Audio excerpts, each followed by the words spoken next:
కాకినాడ జిల్లాను పర్యాటకంగా అభివృద్ధి చేయడంలో భాగంగా బీచ్ పార్క్, బీచ్ ఫ్రంట్ పనులు పూర్తి చేయడం జరిగిందని ఎంపీ తంగెళ్ల ఉదయ శ్రీనివాస్ తెలిపారు. కాకినాడ అర్బన్ డెవలప్మెంట్ అథారిటీ ఆధ్వర్యంలో 4.58 కోట్లతో కావుడ బీచ్ పార్క్, బీచ్ ఫ్రంట్ అభివృద్ధి పనులను పూర్తి చేసినట్లు తెలిపారు. భారత రక్షణ రంగం నౌకాదళంలో సుదీర్ఘంగా 30 ఏళ్ల పాటు సేవలు అందించినట్లు చెప్పారు. 2017 వరకు కూడా పనిచేసిన ఒక యుద్ధ విమానం. దాన్ని ఒకటి మన చెన్నైలో ఉన్నదాన్ని ఇక్కడికి తెప్పించి ఇక్కడ ఏర్పాటు చేయడం జరిగింది. So it is very one of the best beautiful tourist attraction in entire Andhra Pradesh and Telangana also. చుట్టుపక్కల ఎక్కడా లేదు, వైజాగ్ తప్పితే ఇక్కడ ఒక్కటే ఉంది. సో చుట్టుపక్కల నుంచి వచ్చేటోళ్ళందరూ కూడా బీచ్ ఎలాగా ఈ 1 year ముందు ఎలా ఉండేది, ఇప్పుడు ఎలా ఉండేది అనేది ఎమ్మెల్యే గారు అలాగే ఎమ్మెల్సీలు, కూటమి ప్రభుత్వంలో ఉన్న మొత్తం అందరం కూడా ఇంక్లూడింగ్ బ్యూరోక్రసీతో కూడా కలిసి దాన్ని పర్యవేక్షిస్తూ వచ్చాం.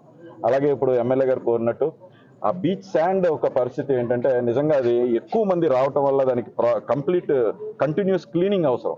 సో వైజాగ్ బీచ్లో ఉన్నట్టే ఇక్కడ కూడా ఎంపీ ల్యాడ్స్ నిధుల నుంచి రూరల్ ఎమ్మెల్యే గారు అడిగినట్టు అక్కడ కంపల్సరీ బీచ్ క్లీనింగ్ ఆయన అంటే ఎంత ఒక మంచి ఉద్దేశంతో ఇచ్చిన హామీని, మీ ఇద్దరం ఇచ్చిన హామీని నెరవేర్చడంలో కూటమి ప్రభుత్వంలో ఉన్న ఎమ్మెల్సీలు, ఎమ్మెల్యేలు అలాగే రూరల్ ఎమ్మెల్యే ముఖ్యంగా నానాజీ గారు నేను కష్టపడి బీచ్ని అభివృద్ధి చేస్తూ ఉన్నాం. సంవత్సరం కాలంగా బీచ్ని సర్వసుందరంగా తయారు చేసి పెంకు, గాజు పెంకు కానీ చిన్న గడ్డి మొలకు కానీ లేకుండా దాన్ని అందంగా అంటే అనేక వేల మంది శని ఆదివారాలు వస్తారు ఈ బీచ్కి. అనేక వేల మంది వచ్చి వెళ్ళినా సరే మళ్ళీ సోమవారం పొద్దునొచ్చి వస్తే శుభ్రంగా ఉంటుంది. అటువంటి నిర్వహణ ఇవాళ చేస్తూ ఉన్నాం.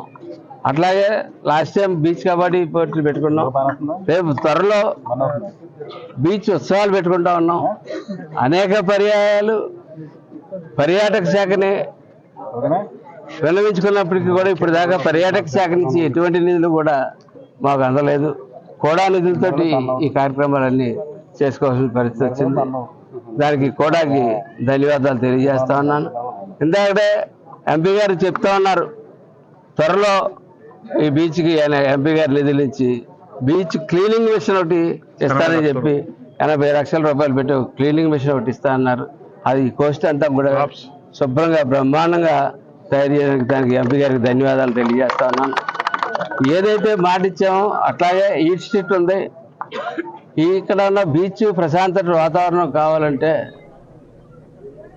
ఇక్కడ